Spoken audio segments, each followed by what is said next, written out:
Welcome to Potray, podcast by Renata, Eris, dan Justin. Guys, kemarin nih lagi rame banget masalah KOL yang sebenarnya nggak cuma satu dua, tapi banyak banget KOL yang woro-woroin satu campaign dan ternyata itu ada hubungannya sama salah satu program pemerintah. Lo pernah dengar nggak sih kalian berdua kemarin itu?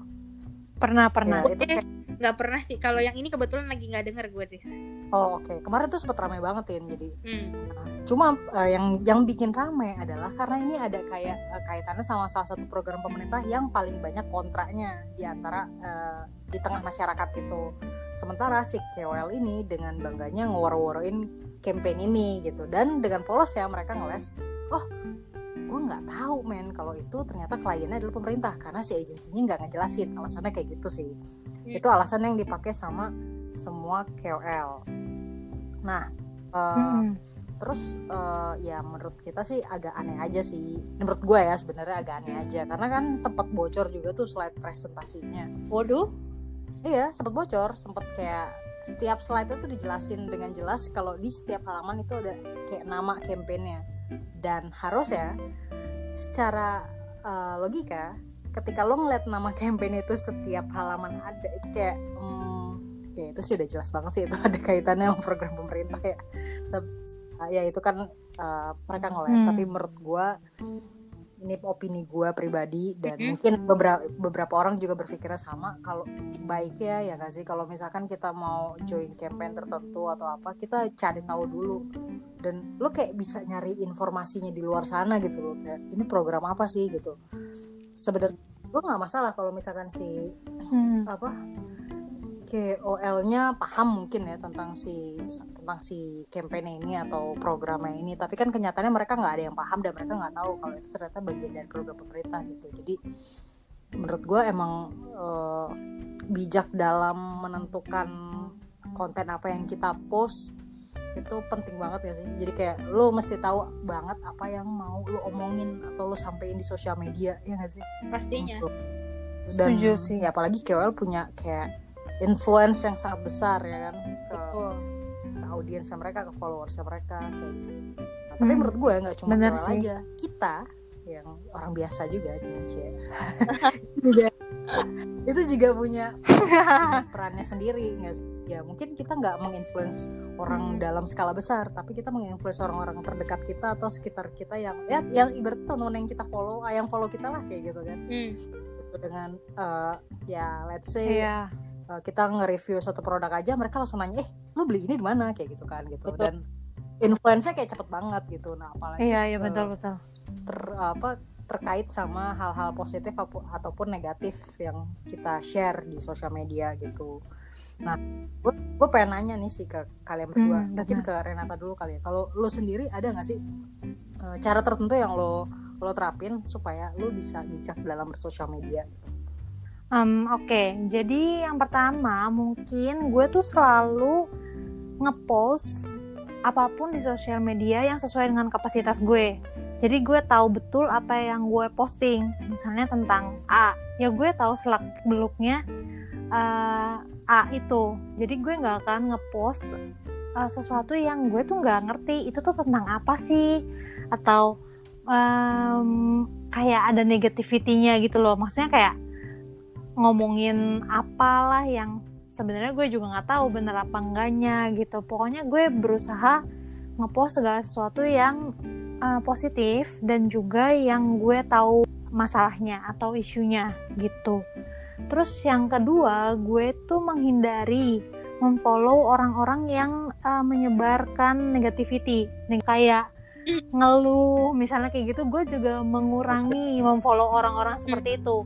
Kalaupun gue harus follow, ya kita bisa gunain fitur mute kali ya. Jadi tetap temenan gitu. Cuma ya gue nggak perlu tahu. Tapi tadi gue nggak usah bilang siapa yang gue mute. Habis itu gini, siapa aja yang di mute gitu. Itu kita Waduh. Oke. Kadang itu jadi kayak tanggung jawab kita juga ya kan, terhadap society dalam skala kecil gitu kan. Iya. Apa yang udah tercatat di di jejak digital tuh kayak gak bisa hilang nggak sih? Kayak ngeri juga kadang. Iya, makanya apalagi dengan banyaknya kasus yang kayak netizen dipenjarakan atau laporin polisi, itu kayak kita harus jadi lebih berhati-hati sih. Maksudnya apalagi kayak misalnya ngomongin seseorang atau segala macam gitu. Maksudnya udah nggak bisa seenak jidat dulu. Mungkin orang mikirnya kayak ini kan platform gue, kenapa gue nggak boleh berekspresi sesuai dengan keinginan gue gitu. Ya, tapi sekarang udah nggak bisa lagi gitu loh. Kayak memang menurut gue sih ada baiknya kita memang harus bijak dalam menggunakan sosial media, karena sebenarnya sosial media tuh banyak yang bisa kita ambil positifnya gitu loh. Jadi lebih baik yang kayak negatif-negatif itu ya udah kita buang aja gitu. Mendingan kita lebih banyak belajar dari sosial media gitu. Karena banyak hal banget yang bisa kita pelajarin dari sosial media. Apalagi udah sekarang tuh sosmed, terutama kayak gue nggak tahu ya kalau kayak Instagram atau Facebook, gue kurang paham sih dia udah ada fitur ini atau belum. Tapi setahu gue di Twitter itu lo bisa kayak nggak cuma nge-mute orang, tapi lo juga bisa nge-mute keyword tertentu yang menurut lo itu ngeganggu lo, kayak misalkan ya terkait sama tokoh tertentu yang lo nggak mau ngelihat bahasannya lah, kayak gitu kan, topik-topik tentang dia atau konteks tertentu yang trendingnya mungkin terlalu banyak negatifnya kayak gitu. Nah itu lo bisa filter, jadi lo mengurangi tingkat stres lo di sosial media sih. Jadi yang muncul di feed lo kemungkinan nggak akan ada kaitannya sama keyword-keyword tadi itu gitu, asal dia pakai the exact keywords ya, maksudnya keywords yang benar-benar persis kayak yang dia set gitu ya. Kecuali kalau misalkan ternyata ada keyword antonimnya gitu yang ternyata ngebahas hal yang sama, ya udah muncul. Iya. Nah itu nggak bisa ya, itu muncul kan. Kalau lu sendiri gimana, Tin? Kalau gue mungkin gini, kalau buat di sosial media gue sendiri pasti gue mau tahu dulu apa yang gue post bener ya, maksudnya yang jangan sampai beritanya itu palsu atau salah lah, nggak betul.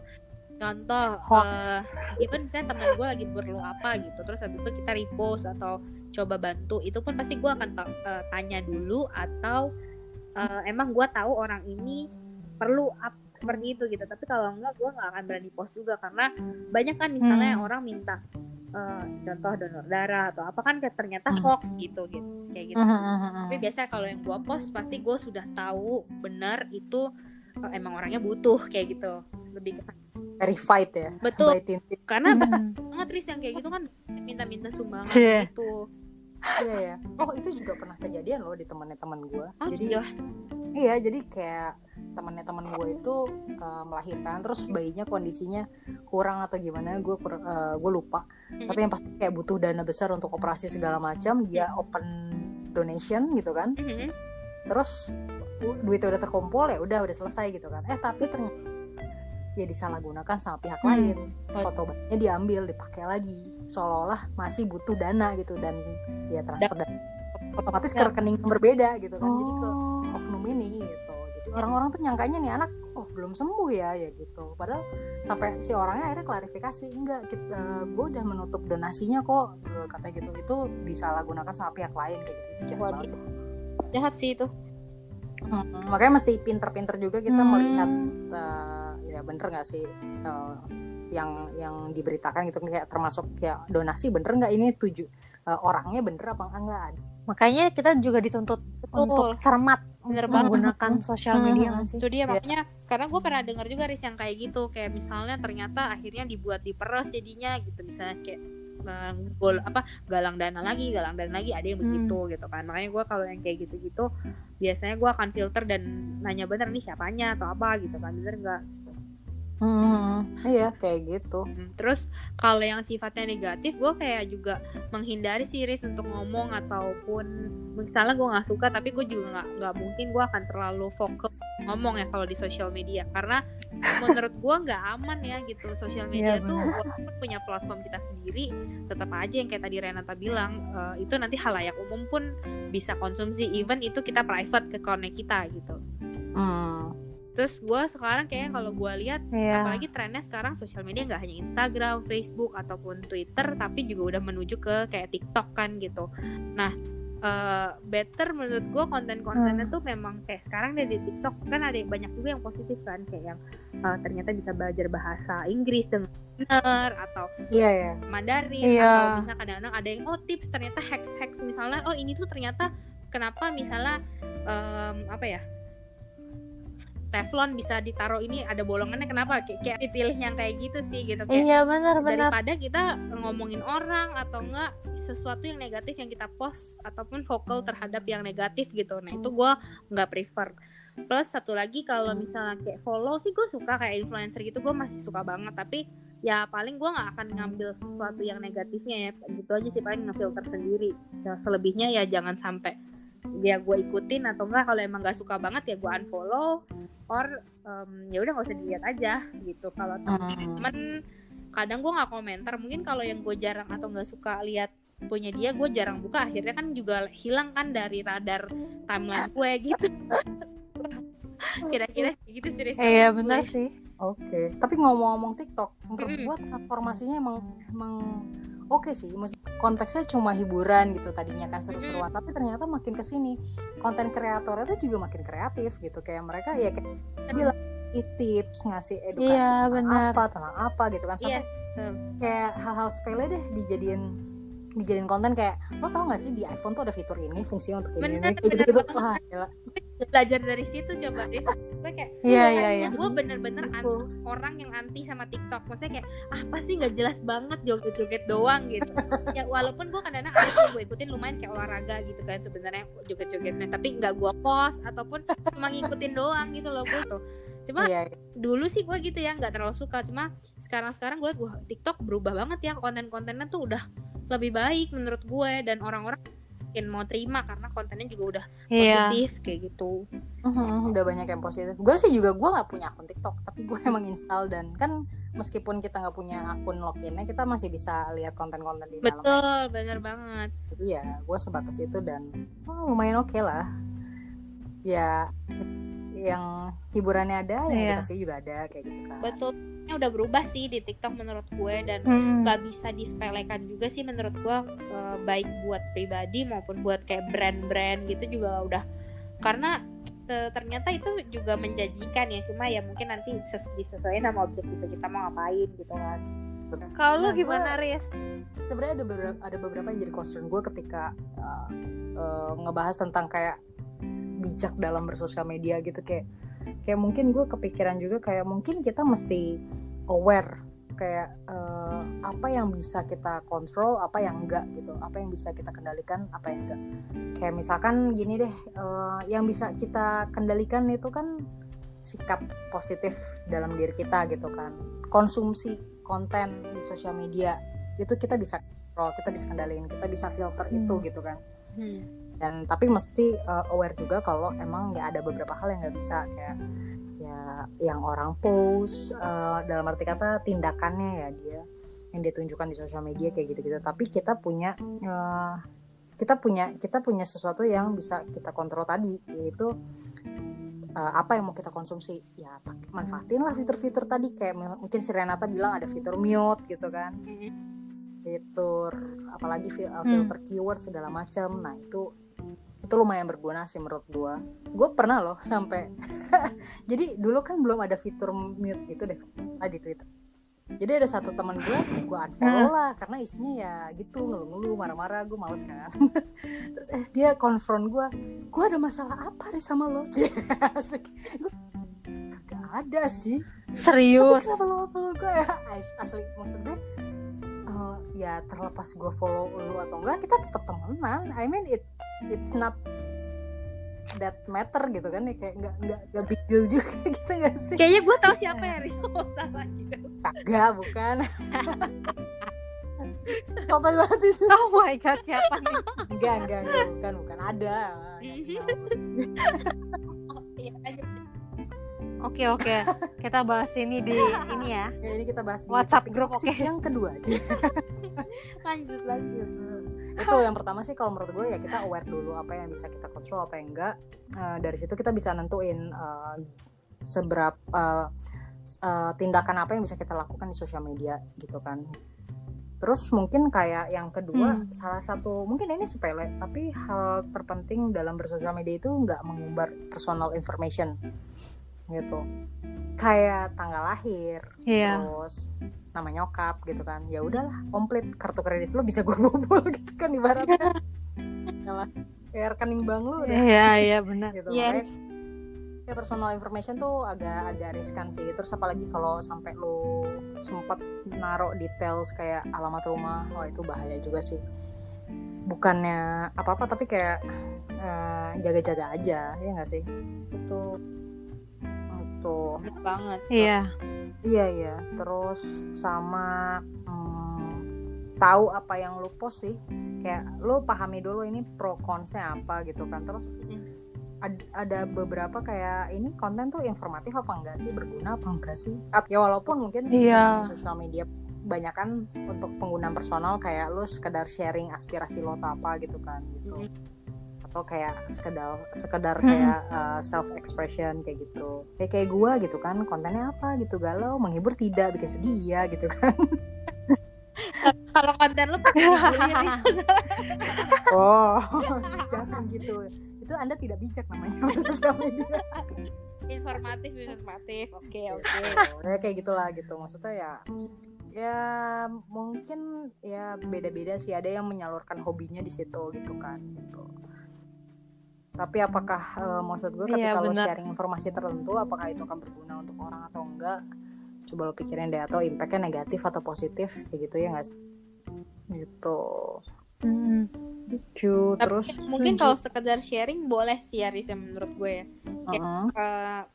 Kadang-kadang maksudnya gini, yang penting kalau gue maksudnya jangan sampai bikin orang sesuatu yang negatif buat orang aja, terserah mau sharing apa oke, tapi penting nggak merugikan orang lain, itu aja sih kalau gue. Iya. Ya gue sih masih, kalau gue sendiri gue kadang masih suka kelepasan ngedumel kayak di Twitter gitu. Karena di Twitter gak ada teman-teman gue. Jadi oke, kita cari ya Riz. Yang follow gue juga gak aktif.